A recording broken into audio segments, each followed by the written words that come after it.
नमस्कार, मैं विजय नारायण गर्ग इस क्लारा क्लासेस में फिर से आपका स्वागत करता हूं आज के एक नए अध्याय नए चैप्टर के साथ। जी हाँ, आज का अध्याय है विद्युत धारा। विद्युत धारा इलेक्ट्रिक करंट। आपका सदस्य इस प्रकाश के बाद यही विद्युत का ही टॉपिक शुरू होता है और आज हम उस पर चर्चा करते हैं। जैसा कि आप सब जानते हैं कि कोई भी पदार्थ हो या परमाणु कहें सीधा सीधा, जो परमाणु है वो तीन चीज़ों से मिलकर बनता है, इलेक्ट्रॉन, प्रोटॉन और न्यूट्रॉन। और इस तीनों के साथ रहने से परमाणु एकदम उदासीन रहता है, कोई समस्या नहीं होती। लेकिन अगर किसी परमाणु में इलेक्ट्रॉन की कमी हो जाती है या वृद्धि हो जाती है तो उस पर विद्युत और चुंबकीय प्रभाव उत्पन्न होने लगता है और उस कारण से उस पर एक प्रकार से आवेश आ जाता है। वो आवेश दो तरह का होता है, लेकिन हम वो समझते हैं पहले कि आवेश क्या चीज़ है। तो आवेश सीधा सीधा कहें कि किसी पदार्थ का वह गुण जिसके कारण उसमें विद्युत और चुंबकीय गुण उत्पन्न करने की क्षमता आ जाती है, आवेश कहलाता है। सिंपल सा। तो पहले हम चैप्टर शुरुआत करते हैं। चैप्टर का जो नाम है वो है विद्युत धारा। अब हम इस पर चर्चा करते हैं। तो आवेश आपको समझ में आ गया होगा कि आवेश किस चिड़िया का नाम है। किसी पदार्थ का वह गुण जिसके कारण उसमें विद्युत और चुंबकीय गुण आ जाते हैं या प्रभाव उत्पन्न करते हैं, आवेश कहलाता है। अब आवेश की मात्रा कैसे निकालते हैं, किस पदार्थ में कितना आवेश है, तो ये डिपेंड करता है कि उस पर इलेक्ट्रॉनों की संख्या कितनी है। अगर किसी पदार्थ पर इलेक्ट्रॉनों की संख्या मान लीजिए n है, किसी भी पदार्थ पर इलेक्ट्रॉनों की संख्या मान लीजिए क्या है, n, इलेक्ट्रॉनों की संख्या कितनी, मान लीजिए n इलेक्ट्रॉन है। इलेक्ट्रॉन का संकेत होता है E, ऐसे माइनस, ठीक है। तो उस पर कुल आवेश कितना हो जाएगा, कुल आवेश, ये सूत्र है आप याद रखेंगे। आवेश को Q से शो करते हैं, किससे प्रकट करते हैं, Q से। कुल आवेश बराबर N इंटू E। ये एक फार्मूला है, आप इसको एकदम से नोट कर लीजिए, याद कर लीजिए। किसी भी पदार्थ में इलेक्ट्रॉनों की जो कुल संख्या है उसका ही प्रभाव Q बराबर N इंटू E है। और चूंकि इलेक्ट्रॉन जो होते हैं पदार्थ में वो आधे नहीं होते, पौने नहीं होते, वो पूर्ण रूप से होते हैं। तो ये भी एक पूर्ण रूप से होता है और इसी को कहते हैं पदार्थ का क्वांटमीकरण, इलेक्ट्रॉनों का क्वांटमीकरण। ये आपको याद रखना है और आपको इसमें पता होना चाहिए जो इलेक्ट्रॉन का जो आवेश है वो कितना होता है, 1.6 इंटू 10⁻⁻19 कूलाम। ये कूलाम क्या चीज़ है, ये कूलाम आवेश का मात्रक है, ठीक है। ये आप इसको याद रखेंगे, आवेश का मात्रक कूलाम। आवेश क्या है, एक अदिश राशि। देखो आप पहले यहाँ पढ़ रहे हैं आवेश, इसके बारे में जान लीजिए। आवेश क्या है, इसका जो मात्रक है वो क्या, कूलाम। इसकी जो राशि है, कैसी राशि है, ये अदिश राशि। आवेश एक सदिश राशि नहीं, क्या है, अदिश राशि है। ये आपको याद रखना है, इसको आप स्क्रीनशॉट ले लीजिए, समझ लीजिए।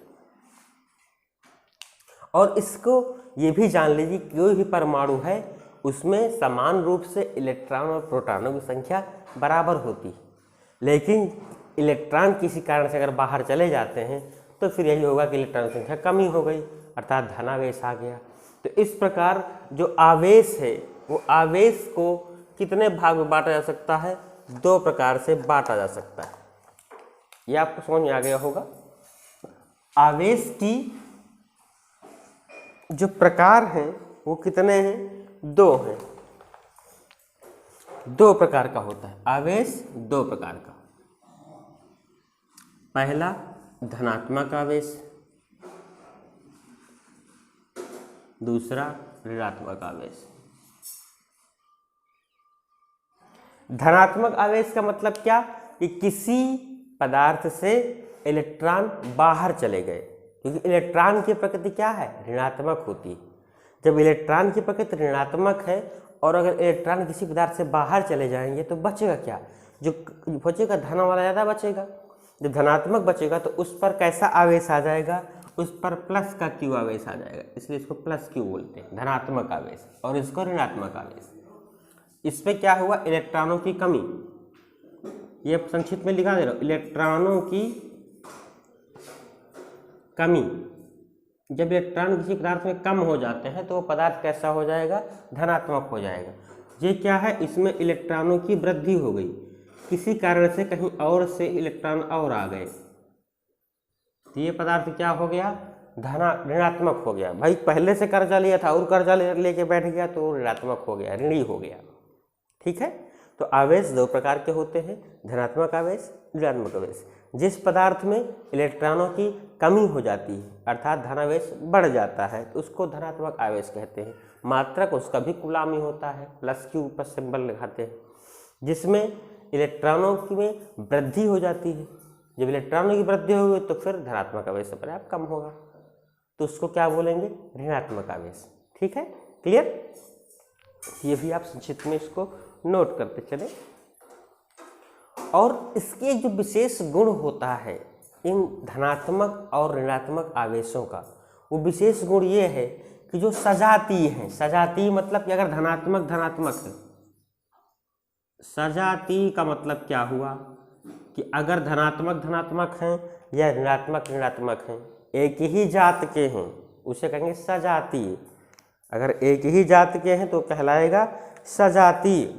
तो सजातीय और विजातीय, विजातीय मतलब दूसरी जात के। अब यहाँ जाति में मतलब हिंदू मुस्लिम सिख ईसाई नहीं, यहाँ सजातीय विजातीय का मतलब है धनात्मक आवेश ऋणात्मक आवेश।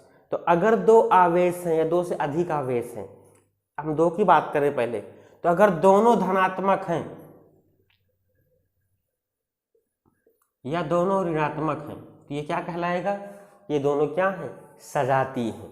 तो सजातीय आवेश एक दूसरे को प्रतिकर्षित करते हैं। प्रतिकर्षण मतलब दूर हट जाओ मेरी नजरों से। तो मतलब विजातीय आवेश सजातीय आवेश क्या करते हैं, एक दूसरे को प्रतिकर्षित करते हैं, बाहर भगाते हैं। और विजातीय आवेश प्रतिकर्षित, यहाँ लिख दीजिए प्रतिकर्षित। प्रतिकर्षण का मतलब समझ में आया, दूर भगाते हैं। विजातीय आवेश मतलब एक धन का है एक ऋण का, यानी एक धनावेश है और एक ऋणावेश है, तो ये क्या करेगा, ये आकर्षित करते हैं। ठीक है, ये आपको याद रखना है, एकदम संक्षिप्त जानकारी। अब इसके बाद हम बात करते हैं आवेश के बाद की धारा, जो हमारे चैप्टर का नाम है विद्युत धारा। तो अब जरा हम उसकी ओर चलते हैं। धारा पढ़ने के पहले आवेश बताना आपको जरूरी था, इसलिए आवेश बताया गया।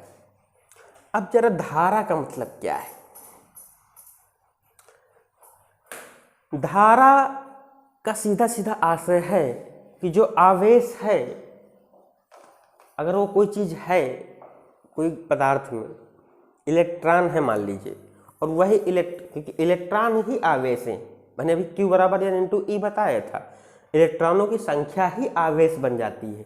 तो अगर आवेश है किसी पदार्थ में और उन्हीं आवेशों को हम एक क्रम से दौड़ाना शुरू कर दें, एक के पीछे एक के पीछे, जैसे हम पानी में क्या करते हैं, एक बूंद होती है, तो बूंद मान लो आवेश है, और वही बूंद के पीछे बूंद जुड़ती चली जाए तो वो आवेश क्या होगा, आगे बढ़ता जाएगा और वो एक नाली के रूप में, धारा के रूप में शुरू हो जाता है।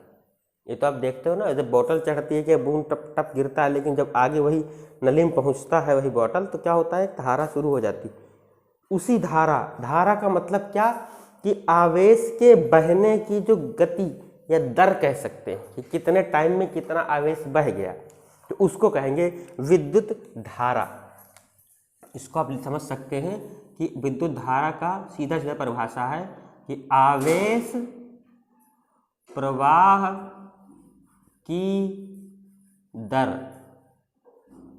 को क्या कहते हैं, विद्युत धारा कहते हैं। अब आवेश प्रवाह की दर का क्या मतलब, ये जो दर शब्द है ये एक बार आप समझ लेंगे तो आपको हमेशा इसमें आसानी रहेगी। दर का मतलब होता है कि कितने टाइम में कितना आवेश चला गया। जब भी किसी भी चीज़ की दर जब पूछा जाए तो उसका मतलब सीधा सीधा ये समझिएगा कि वो किसी चीज़ की आवेशित की बात कर रहा है, उसके समय की बात कर रहा है। तो अगर हम इसको परिभाषित रूप में लिखें तो इस धारा को आई से विभाजित करते हैं। किससे? आई। आई मतलब किसका संकेत है? धारा का। करंट बोलते हैं अंग्रेजी में, लेकिन इसका सिंपल जो प्रदर्शन है वो आई से करते हैं। तो I is equal to Q by T. ये क्या है? आवेश प्रवाह। ये ऊपर क्या है? आवेश, और नीचे क्या है? समय। देखिए यही समय, तो यही इसी का नाम आवेश बटे समय यानी आवेश प्रवाह की दर, इसी को बोलते हैं। ये क्या बन गया? धारा। इसी को नाम है, इसी का नाम है आवेश प्रवाह की दर। एक शब्द बोल दिया, आवेश प्रवाह की दर, उसका मतलब है कि आवेश में समय का भाग दिया गया है। बस इतना समझ लो। तो आवेश प्रवाह की दर मतलब विद्युत धारा। ये क्या है? विद्युत धारा। तो बस यही फार्मूला हो गया विद्युत धारा का। विद्युत धारा का फार्मूला क्या बन गया?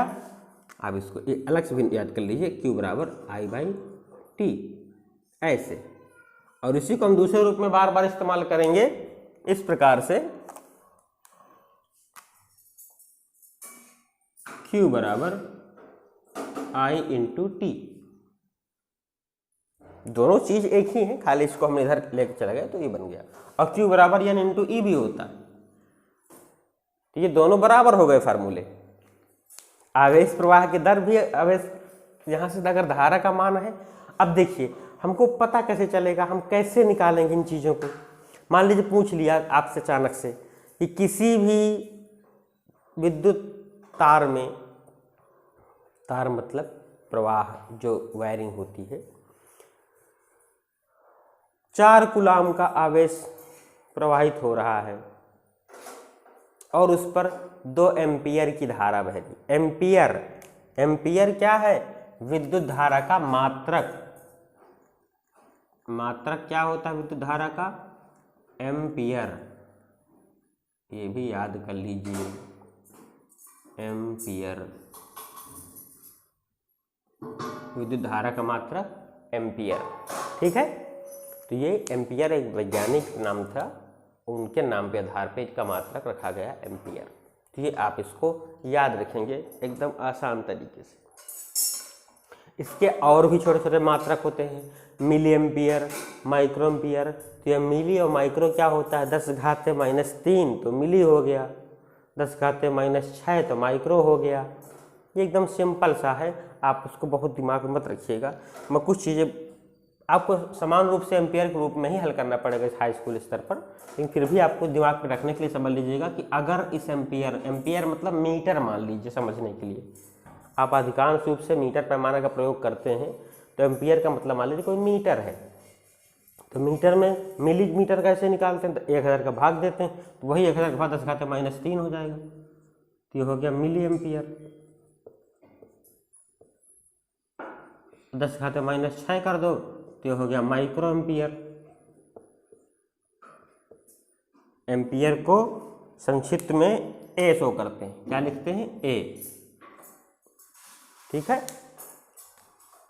मिली को एम ए, यहाँ ना दिख रहा होगा आपको, तो ये समझिएगा। ठीक है। Milliampere, M A, micro, mu A, ये सब छोटी छोटी चीज़ें हैं। पिको कर देगा तो बस कहते 12 - 12 हो जाएगा। तो वो सब बड़े स्तर की बातें हैं। आप संक्षिप्त में ये चीज़ समझिए कि विद्युत धारा क्या चीज़ है। विद्युत धारा आवेश प्रवाह की दर को विद्युत धारा कहते हैं। इसका मात्रक एम्पियर होता है। इसका सूत्र Q बराबर I इंटू टी या I बराबर Q बाई टी। ठीक है, याद रहेगा। अब हम आगे बढ़ते हैं एक नए शब्द के साथ में। अभी यहाँ सब शब्दों का जाल है, इन शब्दों को, जाल को आप क्रम से समझते रहिए। छोटे छोटे शब्द हैं ये, जब आपके समझ में आ जाएंगे तो जब आप चैप्टर को आगे पढ़ोगे तब आपको आसानी होगी, आपको बहुत ज़्यादा रट्टा नहीं मारना पड़ेगा। और अगर यही बात समझ में नहीं आई तो फिर आपको रट्टा बहुत मारना पड़ता है, फिर आपको लगेगा पता नहीं सर जी क्या पढ़ा रहे हैं, कैसे पढ़ा रहे हैं और हमको समझ में नहीं आ रहा है। इसलिए छोटी छोटी मगर मोटी बातें अभी से समझते रहिए। अगला शब्द है विद्युत, ये तो चैप्टर का नाम है, ठीक है। विद्युत विभव। अब देखिए आप भी हाई स्कूल स्तर पर हो, आपको इसलिए सारी छोटी छोटी चीज़ों की सिर्फ परिभाषाओं पर फोकस किया जा रहा है। जब आप इंटर लेवल पहुंचोगे ना तो यही परिभाषाएं थोड़ा सा विस्तार होकर आ जाएंगी। परिभाषा बदल नहीं जाएगी, और अध्ययन थोड़ा सा उसको गहराई से करना पड़ेगा। अब जैसे बात करती है विद्युत विभव की, तो विभव क्या चीज़ होती है इस पर हम संक्षिप्त चर्चा कर ले पहले। जैसे हम ये माने कि किसी भी पदार्थ में जो आवेश होता है वो जो आता है वो अनंत से आता है। कहाँ से आता है? अनंत से आता है। और खास बात और, जो आवेश है, विद्युत विभव जानने से पहले हम ये सब जानते हैं विद्युत क्षेत्र क्या है।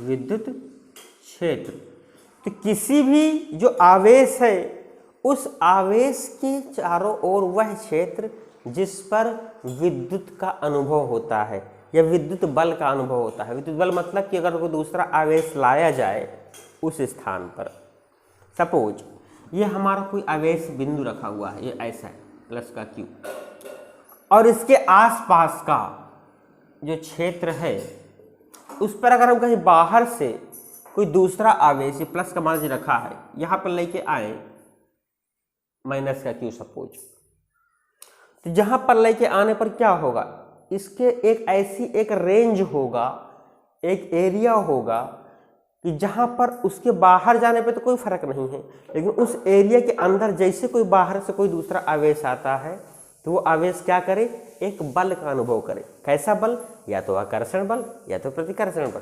तो वह क्षेत्र जिस पर कोई बाह्य आवेश किसी आवेश के चारों ओर का वह क्षेत्र जिस पर कोई बाह्य आवेश बल का अनुभव करता है विद्युत क्षेत्र कहलाता है। ठीक है, ये भी आप समझ लीजिएगा। परिभाषाएं सिर्फ गिनी चुनी हैं, बस उसको आपको समझने की देरी है। एक बार कंसेप्ट अगर समझ में आ गया तो आप बहुत आसानी से बढ़ते जाओगे, पढ़ते जाओगे। तो विद्युत क्षेत्र समझ में आ गया। अब विद्युत क्षेत्र के बाद ही अब ये कंसेप्ट समझते हैं विद्युत विभव का। ठीक है, तो जो विद्युत विभव है वो क्या चीज है? तो अगर किसी भी बिंदु आवेश को अनंत से लाया जाए किसी क्षेत्र में, मान लीजिए ये हमारा कोई आवेश है Q और इसके क्षेत्र यहां पे इतना बना हुआ है। ठीक, ये हमने कल्पना कर रखी कि यहां पर कोई क्षेत्र है। अब कोई यहां पे अनंत है और उस अनंत से लाया जा रहा है कोई छोटा सा आवेश, और वो लाने पर जितना यहां पर कार्य करना पड़ेगा वो कहलाएगा विद्युत विभव।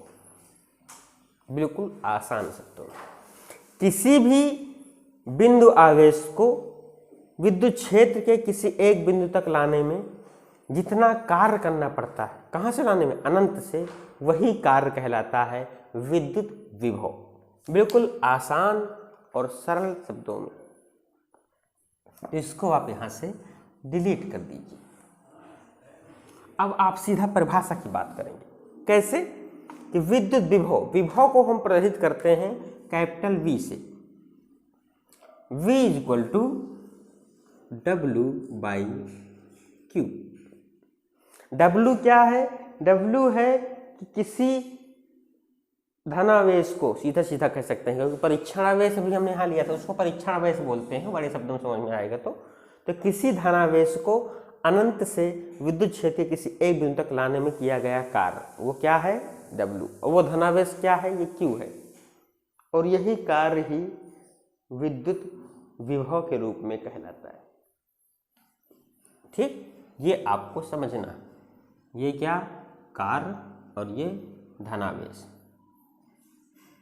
कौन सा कार्य, अनंत से लाने में, ठीक है, कार्य ये धनावेश, तो ये बन गया विद्युत विभव। अब कार्य का मात्रक क्या होता है, जूल, आवेश का मात्रक कूलाम, तो इस विभव का मात्रक क्या बन जाएगा,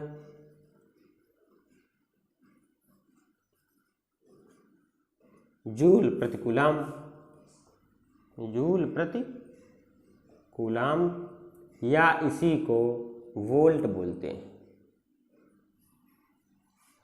तो इसका मात्रक वोल्ट, वोल्ट को भी हम V से ही शो करते हैं। तो इसका जो विद्युत विभव है, इलेक्ट्रिक पोटेंशियल बोलते हैं अंग्रेजी में इसको, इलेक्ट्रिक पोटेंशियल, लेकिन इसका जो मात्रक है वो वोल्ट या जूल प्रति कूलाम होता है। एकदम आपको याद रखना पड़ेगा, ठीक है। तो ये एकदम आसान भाषा में विद्युत विभव भी आपको तैयार हो जाना चाहिए। अब एक शब्द आता है विद्युत विभवांतर। अब जरा उस पर भी एक नज़र डालते हैं। विभवांतर का क्या मतलब है, ये तो समझ में आ गया, ठीक है। अब मान लीजिए इसी में हम विभवांतर जोड़ देते हैं, विभवांतर। अब देखिए शब्द अगर आपके समझ में आ जाए तो बहुत आसान है। विभव अंतर यानी विभव में अंतर। अब समझना, मान लीजिए हमारे पास यहाँ पर कोई बिंदु आवेश है और उसका एक क्षेत्र है यहाँ पर, ठीक। हमने कोई परीक्षण आवेश जिसका Q0 रख रहे थे नाम, उसको हम कहाँ से लेके आ रहे हैं, अनंत से। अनंत से लेकर के यहाँ पर आए, एक बिंदु यहाँ पर है, एक बिंदु यहाँ पर है। मान लीजिए यहाँ पे बिंदु है A, यहाँ पर दूसरा बिंदु है B। यहाँ से लेकर के आ रहे हैं तो यहाँ तक लाने में कितना कार्य करना पड़ा, कुछ कार्य करना पड़ा कि नहीं। जो कार्य करना पड़ा वो कितना, मान लीजिए V, यहाँ तक WA हो गया इस बिंदु तक लाने, तो उसके लिए जो विभव होगा, क्योंकि विभव में पढ़ा ना कि अनंत से किसी बिंदु एक तक लाने में जो कार्य करना पड़ता है वो विभव कहलाता है। तो उसके लिए हो गया VA। कितना विभव हुआ यहाँ पर, इस बिंदु पर, VA बराबर WA बटे Q। Q को लेके आ रहे थे वहाँ से, Q0 लेके आ रहे थे, Q लेके आ रहे थे, कोई फर्क नहीं पड़ता। अब इस बिंदु तक लेके आए, उस पर कितना कार्य करना पड़ा, तो VB यानी WB, क्योंकि जिस बिंदु तक लेके आएंगे वहीं तक तो कार्य की गणना करोगे आप। अब इस बिंदु से इस बिंदु तक लाने में, अब मान लीजिए ये हमने अनंत से लेके गणना कर ली कि अनंत से लेके यहाँ तक A बिंदु तक लेकर के आए तो कार्य कितना करना पड़ा, WA/Q। B बिंदु तक लेके आए तो WB/WQ। लेकिन अगर आपसे कोई कह दे कि किसी विद्युत क्षेत्र के अंदर एक बिंदु से दूसरे बिंदु तक ले जाने में कितना कार्य करना पड़ा, तो समस्या हो गई, क्योंकि आपको अनंत वाला तो सूत्र पता है, लेकिन उस क्षेत्र के अंदर कितना कार्य करना पड़ा ये नहीं पता। तो उसी का नाम है अंतर। किसमें अंतर, वही अनंत वाले कार्य में। ए तक लाने में जो अनंत में कार्य करना पड़ा था, बी तक लाने में जो कार्य, उनका दोनों का जो अंतर होगा वही अंतर ही कहलाएगा। इनके बीच किया गया कार्य का रूप अंतर, और वही कहलाएगा विभवांतर। तो कैसे, मान लो यहाँ से यहाँ तक लेके आए, ए तक लेके आने में कुछ विभव मिला, कितना मिला, VA मिला ए बिंदु तक लाने में। अब ये बिंदु थोड़ा पहले है, अब ये मान लो प्लस का था और ये भी प्लस का है, और उस धनावेश को हम लेके जब आएंगे तो क्या होगा, इसके ये भी धनावेश, ये भी धनावेश, यानी कैसे, सजातीय आवेश।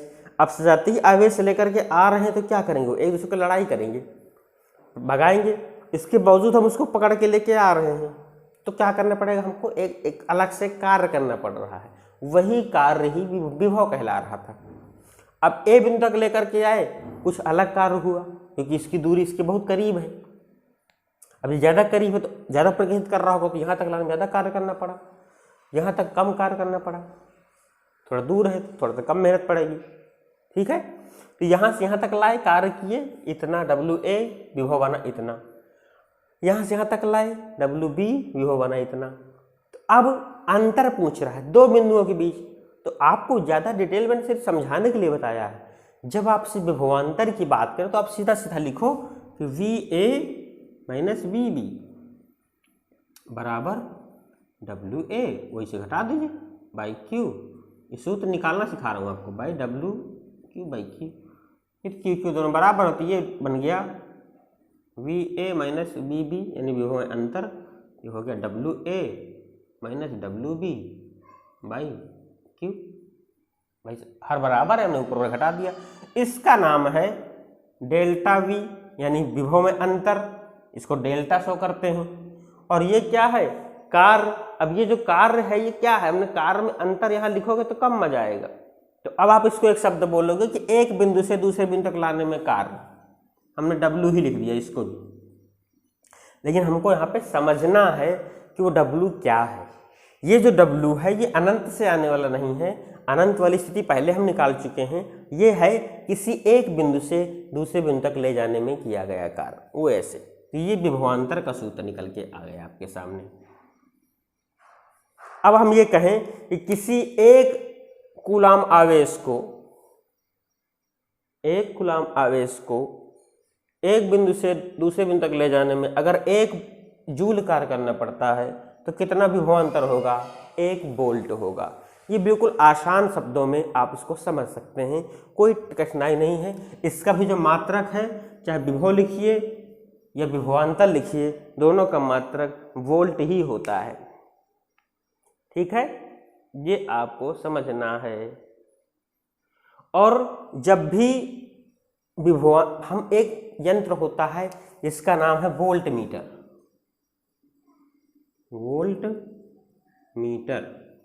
तो वोल्ट मीटर क्या करता है? वोल्ट मीटर विभव नहीं नापता, हमेशा विभवांतर नापता है। क्या नापता है? विभवांतर। और कैसे? वोल्ट मीटर को समांतर क्रम में जिन सिरों के बीच नापना हो, जैसे मान लो 2 पॉइंट हैं, 2 बिंदु A और B, इनके बीच नापना है कि यहाँ तक कितना कार्य हुआ था, इनके बीच की लाइन कितना कार्य हुआ। तो यहाँ से यहाँ के बीच में हमने जोड़ दिया वोल्ट मीटर। कैसे? इसके समांतर क्रम में। समांतर क्रम, श्रेणी क्रम, ये सब क्या है हम आगे पढ़ेंगे। ठीक है। तो हमने अगर किसी भी चीज़ का विभवांतर नापना है तो उसके लिए यंत्र है वोल्ट मीटर, उसको हम समांतर क्रम में उसके जोड़ देते हैं और वोल्ट मीटर में जो निकल के आता है वो उसका विभवांतर होता है। तो अब आपको ये चीज़ समझ में आ गई होगी कि विद्युत आवेश क्या है, विद्युत क्षेत्र क्या है, विद्युत धारा क्या है, विद्युत विभव क्या है और विद्युत विभवांतर क्या है। ये सारी चीज़ें क्लियर होंगी। इसके बाद हम अगले क्लास में कुछ और पढ़ेंगे नए तरीके से। तब तक के लिए सभी अपना ख्याल रखें, स्वस्थ रहें, मस्त रहें और एंजॉय करें फिजिक्स क्लासेस के साथ। धन्यवाद।